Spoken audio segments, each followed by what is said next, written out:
बिहार में 10 circular road आवास सियासत का केंद्र बन गई है। राबड़ी देवी को आवास खाली करने का नोटिस पर बयान और अब मामले में पुलिस प्रशासन की एंट्री। दरअसल राबड़ी देवी के बयान के बाद सचिवालय एसडीपीओ अनु कुमारी पुलिस फोर्स के साथ राबड़ी आवास पहुंची और इस दौरान राबड़ी देवी ने सचिवालय एसडीपीओ को अंदर बुलाया। दोनों के बीच कुछ देर तक बातचीत हुई और इसके बाद सचिवालय एसडीपीओ बाहर निकल गई।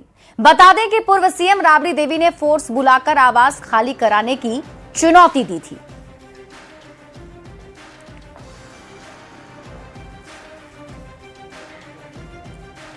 और अब आपको राबड़ी देवी का वो बयान भी सुनाते हैं जिसमें उन्होंने बंगला खाली ना करने की बात कही थी और साथ ही सीएम सम्राट को चुनौती देते हुए कहा था कि सरकार फोर्स बुलाकर बंगला खाली करा ले।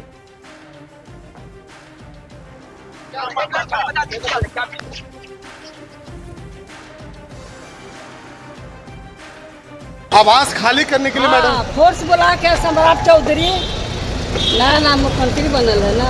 उचित लगता है आपको? बुला के खाली करा है, फोर्स बुला के हम नहीं खाली करेंगे। उचित लगता है आपको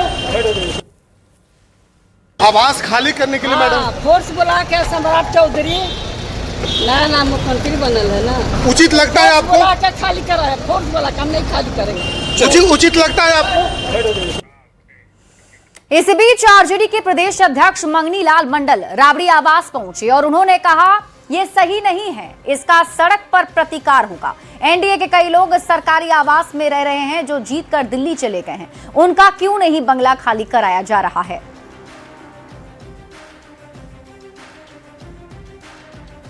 जो सरकारी पदाधिकारी यहाँ आए थे उनको ये बात पूछनी चाहिए थी आप लोगों को कि ये काम आप यहाँ पुलिस लेकर के क्यों आ रहे हैं। अब ये सब नियम के खिलाफ कार्रवाई हो।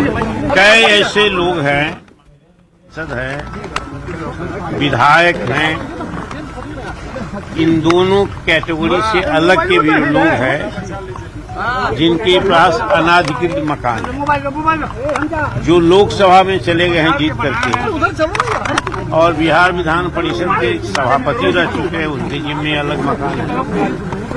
मकान का जो आवंटन है वो नियम के अनुसार नहीं चल रहा है। वहीं जिस मंत्री को 10 सर्कुलर रोड आवास आवंटित किया गया है उनका भी बयान सामने आया है।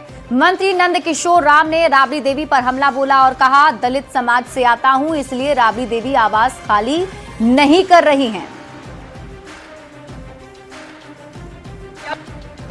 मुझे ऐसा लगता है कि उनके द्वारा यह कहना कि मैं आवास खाली नहीं करूंगी तो मैं दलित हूं इसीलिए, यही कारण है, दूसरा कोई कारण नहीं है।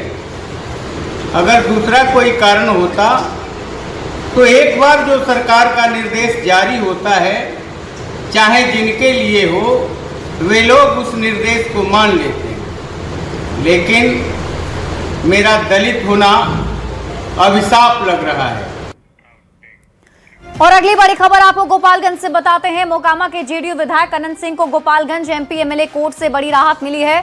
कोर्ट ने तत्काल गिरफ्तारी पर 5 जून तक रोक लगा दी है और मामले की अगली सुनवाई की तारीख भी तय कर दी गई है। ये मामला मीरगंज थाना क्षेत्र में हुए जनेऊ कार्यक्रम के दौरान हथियार प्रदर्शन से जुड़ा है जिसमें आर्म्स एक्ट के तहत केस दर्ज किया गया था। बता दें सुनवाई के दौरान अदालत में पुलिस की ओर से फॉरेंसिक जांच रिपोर्ट पेश नहीं की जा सकी जिसके चलते सरकार के अधिवक्ता ने समय की मांग की और इसके बाद न्यायाधीश ने 5 जून की तारीख निर्धारित कर दी है।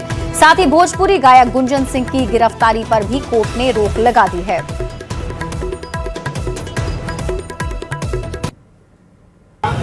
मोकामा के जेडीयू विधायक अनंत सिंह की अग्रिम जमानत को लेकर आज कोर्ट में सुनवाई हुई। गोपालगंज की एमपी एमएलए कोर्ट में सुनवाई के दौरान कोर्ट ने मोकामा के जेडीयू विधायक अनंत सिंह को बड़ी राहत दी है। साथ ही उनके साथ जो भोजपुरी के गायक है गुंजन सिंह, उन्हें भी कोर्ट से आज बड़ी राहत मिली है। दोनों पर कोर्ट ने तत्काल गिरफ्तारी पर रोक लगाते हुए अगली सुनवाई की जो तिथि है वो 5 जून मुकर्रर। साथ ही सरकार की तरफ से जो वकील थे उन्होंने इस मामले में फॉरेंसिक जो जांच थी उसकी रिपोर्ट नहीं आने की बात की। इसके बाद अनंत सिंह के अधिवक्ता ने कहा कि इस मामले में अनंत सिंह और भोजपुरी के गायक है गुंजन सिंह दोनों पर गिरफ्तारी पर रोक बरकरार रखी जाए और अगली सुनवाई के लिए तिथि निर्धारित की जाए। कोर्ट ने दोनों पक्षों का बहस सुना। अभियोजन की ओर से तारीख की मांग की गई एफएसएल का रिपोर्ट दाखिल करने के लिए, जो जांच के लिए भेजा गया है। वह रिपोर्ट उपलब्ध नहीं था। साथ ही साथ अभियोजन ने यह भी कहा कि केस में सीआईडी कंट्रोल हो गया है। मेरी ओर से जो प्रार्थना हुआ कि गुंजन सिंह का नो कोर्सिव स्टेप कर दिया जाए।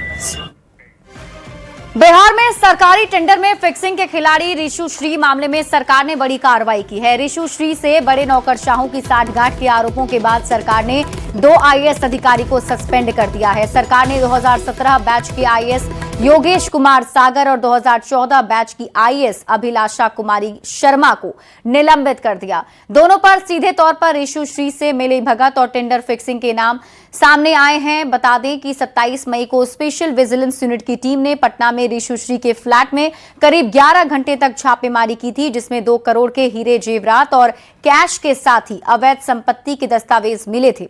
27 मई को देर रात ही एसवीयू की टीम ने ऋषु श्री को गिरफ्तार किया था, जिसके बाद से जांच एजेंसी उससे लगातार पूछताछ कर रही है और बड़े बड़े खुलासे हो रहे हैं। 27 मई को ही खुलासा हुआ था कि ऋषु श्री ने टेंडर मैनेज कराने के लिए इन दोनों आईएएस के पूरे परिवार की विदेश यात्रा का खर्च उठाया था। यह बात भी सामने आई थी कि ऋषु श्री ने आईएएस अभिलाषा कुमारी शर्मा की छत पर बागवानी पर 9 लाख रुपए खर्च किए थे। और अब नजर डाल लेते हैं लॉ एंड ऑर्डर की खबरों पर।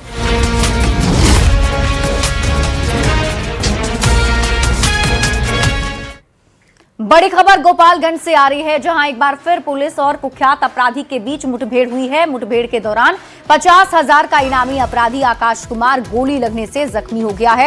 दोनों पैरों में उसे गोली लगी है और इलाज के लिए सदर अस्पताल से पीएमसीएच पटना रेफर किया गया। मुठभेड़ की घटना नगर थाना क्षेत्र के बंजारी बाईपास की है। घायल अपराधी आकाश कुमार थावे थाना क्षेत्र के बरई हाता का रहने वाला है और उस पर पूर्व मुखिया कुरैश मियां की हत्या, लूट, रंगदारी समेत करीब 12 आपराधिक मामले दर्ज हैं। हाल ही में उसने थावे के स्टील कारोबारी मृत्युंजय कुमार से रंगदारी की मांग की थी और रंगदारी देने पर 60 दिन के भीतर हत्या की धमकी दी थी। बिहार एसटीएफ कुख्यात अपराधी आकाश की गिरफ्तारी के लिए 5 साल से लगी हुई थी, लेकिन हर बार वो चकमा देकर फरार हो जाता था। एसपी विनय तिवारी की टीम ने कुख्यात अपराधी की गिरफ्तारी की, जिसके बाद हथियार की बरामदगी के लिए जब बंजारी बाईपास पहुंची तो उसने पुलिस पर फायरिंग करनी शुरू कर दी। इसके बाद जवाबी कार्रवाई में पुलिस ने भी गोलियां दागी है। आकाश के दोनों पैर में गोली मारकर उसे घायल किया गया। पुलिस और अपराधी के बीच हुए मुठभेड़ में घायल अपराधी आकाश सिंह की हालत बिगड़ती जा रही है और उसे अब सदर अस्पताल से बेहतर इलाज के लिए पटना पीएमसीएच रेफर कर दिया गया है। डॉक्टरों ने रेफर की है और रेफर करने के बाद पुलिस अभिरक्षा में उसे पटना ले जाया जा रहा है। बता दें कि नगर थाना क्षेत्र के बंजारी बाईपास के पास आज तड़के पुलिस और अपराधी के बीच मुठभेड़ हुई थी और मुठभेड़ के दौरान ही पुलिस की जवाबी कार्रवाई में आकाश सिंह को दोनों पैरों में गोली लगी थी। मुठभेड़ में गोली लगा है उसके पैर में, तो वो इंजरी था। एक जो प्राइमरी ट्रीटमेंट है वो हम लोग कर दिए। उसका थोड़ा बहुत इंजरी है, ब्लीडिंग हो रहा है, तो उसको रोकने का प्रयास किया गया है और नेक्स्ट आगे के प्रोसेस के लिए उसको हायर सेंटर में हम लोग पीएमसीएच के लिए भेजे हैं। ऐसे में अपराधी की गिरफ्तारी के बाद पुलिस ने जहां राहत की सांस ली है, तो वहीं दूसरी तरफ घायल अपराधी को इस वक्त बेहतर इलाज के लिए पटना पीएमसीएच रेफर किया गया है। गोविंद कुमार, न्यूज़ 18, गोपालगंज। खबर समस्तीपुर से है, जहां पुलिस ने मादक पदार्थ के खिलाफ चलाए जा रहे अभियान में बड़ी कार्रवाई करते हुए पुलिस ने मोहनपुर थाना क्षेत्र के जौनापुर गांव में चाय दुकान की आड़ में चल रहे अवैध कारोबार का खुलासा किया है।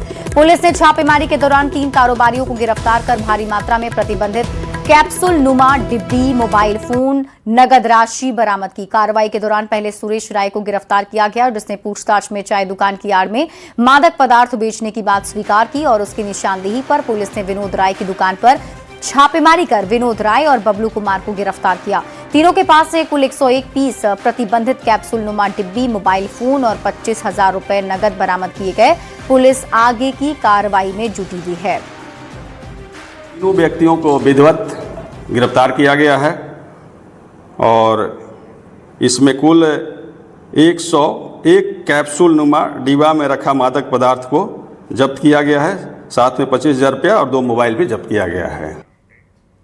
और अब देश दुनिया की खबरें देख लेते हैं।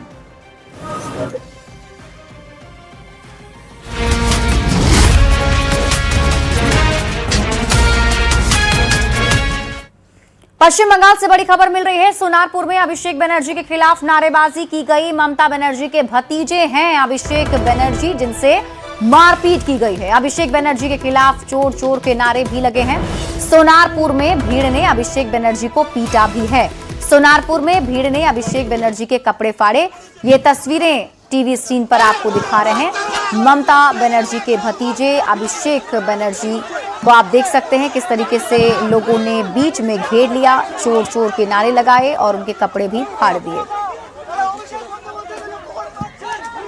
सेना प्रमुख जनरल उपेंद्र द्विवेदी ने बड़ा बयान देते हुए कहा है कि ऑपरेशन सिंदूर अभी खत्म नहीं हुआ है और भारतीय सेना भविष्य में जरूरत पड़ने पर ऑपरेशन सिंदूर 2.0 के लिए भी तैयार है।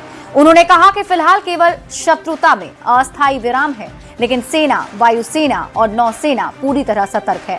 पासिंग आउट परेड के दौरान उन्होंने आधुनिक युद्ध, सूचना युद्ध और तीनों सेनाओं के बीच तालमेल की अहमियत पर जोर दिया। जनरल द्विवेदी ने कहा कि आज का युद्ध क्षेत्र पूरी तरह पारदर्शी हो चुका है, इसलिए हर गतिविधि पर नजर रखी जा रही है। उनके बयान को भारत की भविष्य की सुरक्षा रणनीति से जोड़कर देखा जा रहा है।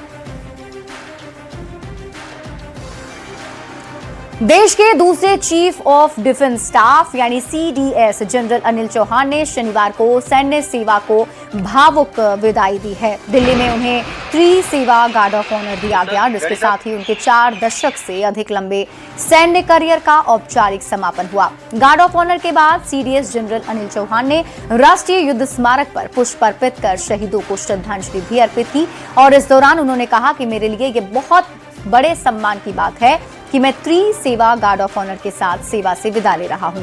इसके लिए मैं तीनों सेनाओं और मुख्यालय आईडीएस का आभार व्यक्त करता हूं। बता दें कि अनिल चौहान की जगह एनएस राजा सुब्रमणी नए सीडीएस के तौर पर पदभार संभालेंगे।